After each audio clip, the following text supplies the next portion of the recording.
In the red-soiled town of Lamba, there was a small salon with a wooden sign hanging on its door. Mirrors are not allowed in her salon. Those words startled anyone who came. The salon's owner, Naya, was a woman with quiet, piercing eyes. Her hands worked like magic, yet the walls held not a single mirror. Women traveled for hours to get their hair done, to have their faces washed, without ever seeing themselves. Naya would say, "What is real cannot be seen with eyes." People whispered that any woman leaving her salon came out changed, though no one knew what had changed.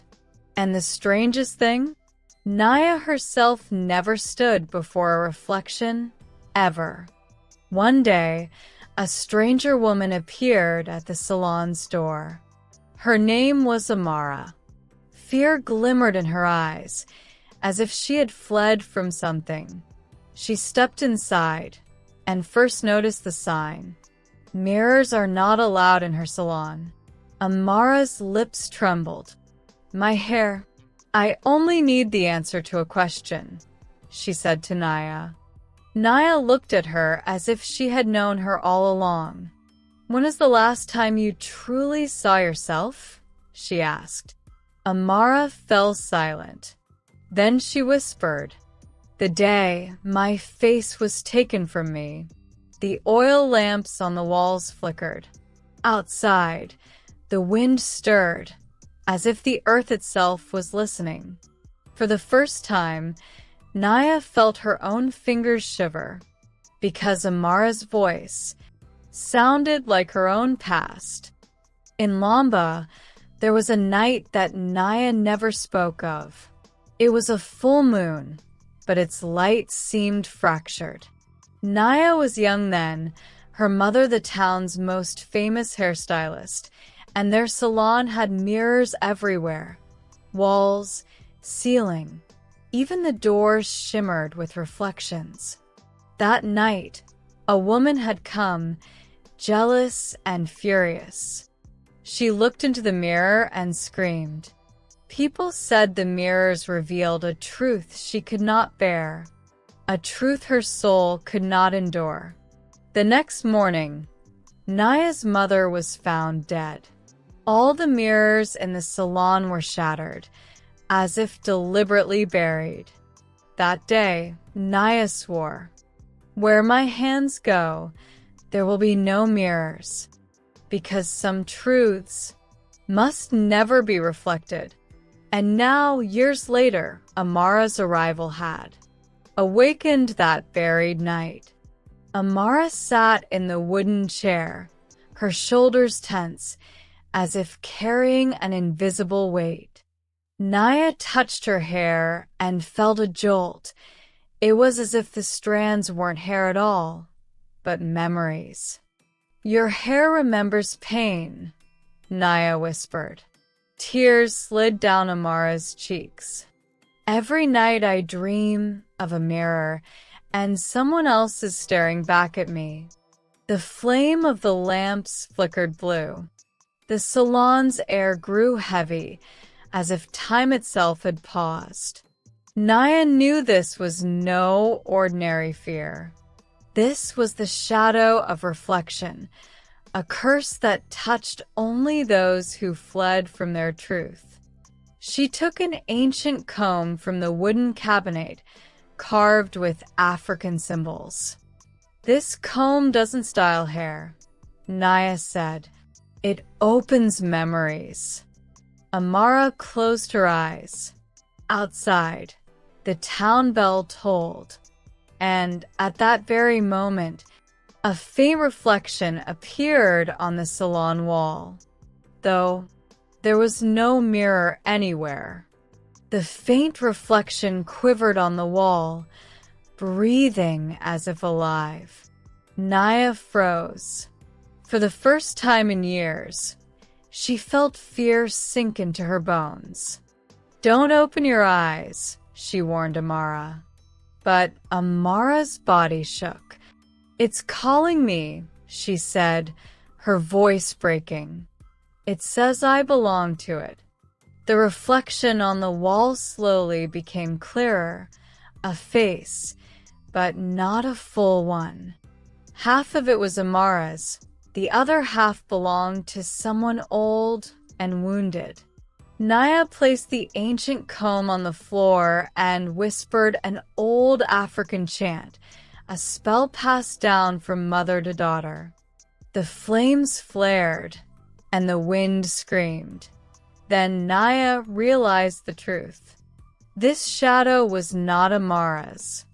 It was the woman who had screamed into the mirror years ago, and whose spirit had never been free. The face in the wall smiled, and for the first time, Naya understood burying the mirrors had never been enough. Naya spoke Amara's name aloud for the first time, as if calling a lost soul back. The reflection on the wall trembled.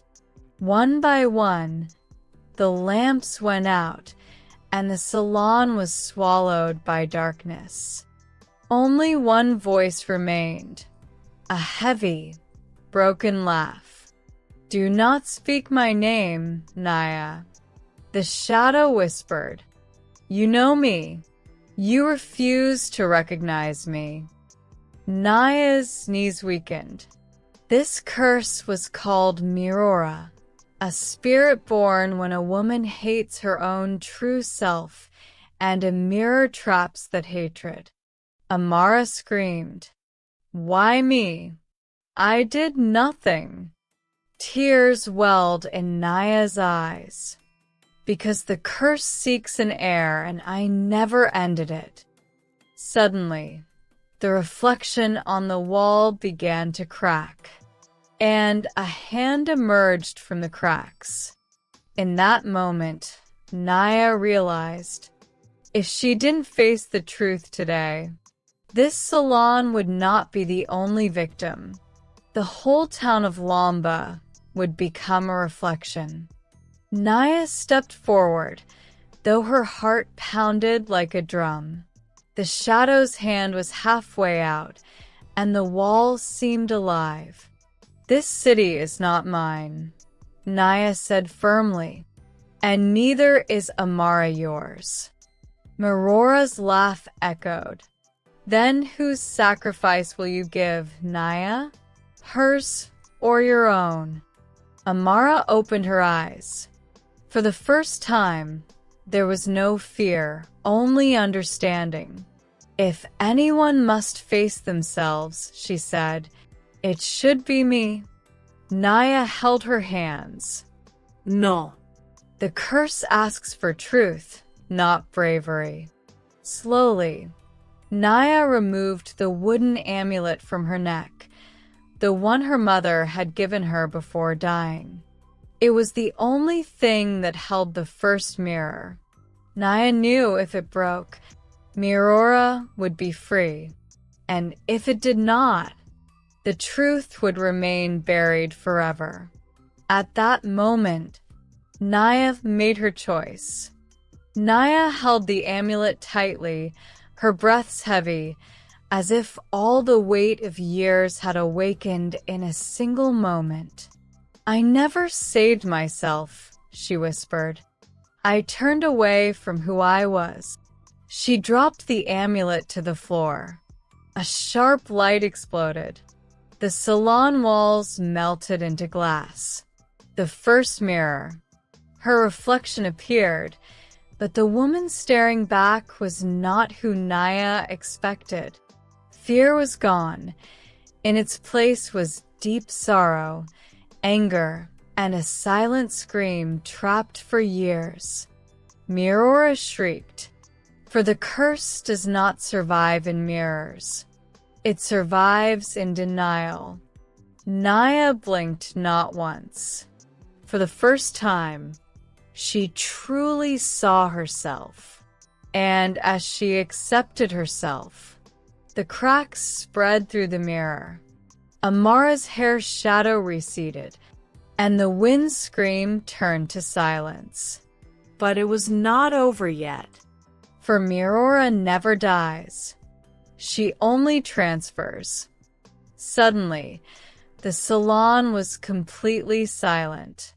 No lamp flickered, no whisper of wind, as if the world held its breath.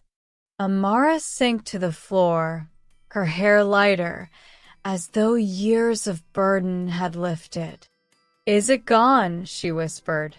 Naya said nothing. The mirror on the wall was hazy, yet something still moved inside. A last shadow, weak but alive. Naya knew. Mirora was not gone. She had shifted her path. "This wasn't meant for me," Amara said.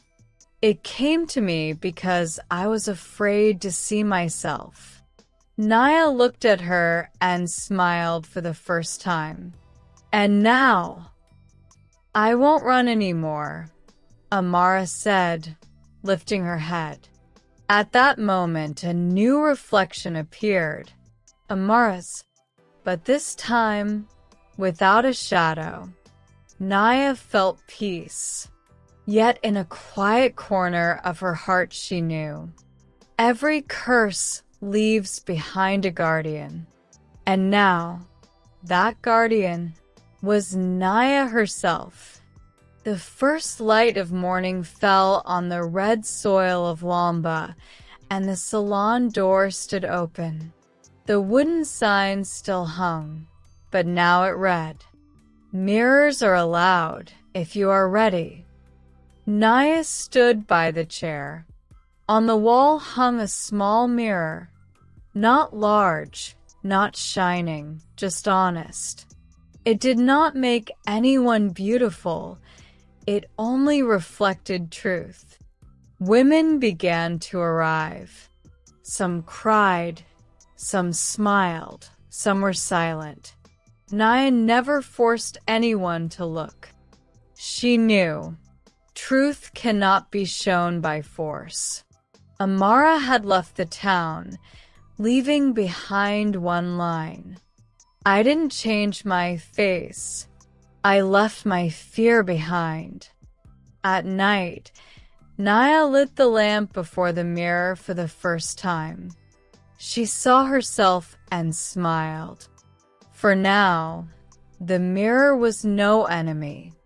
It was simply a door to oneself. And in Lamba, a saying was born.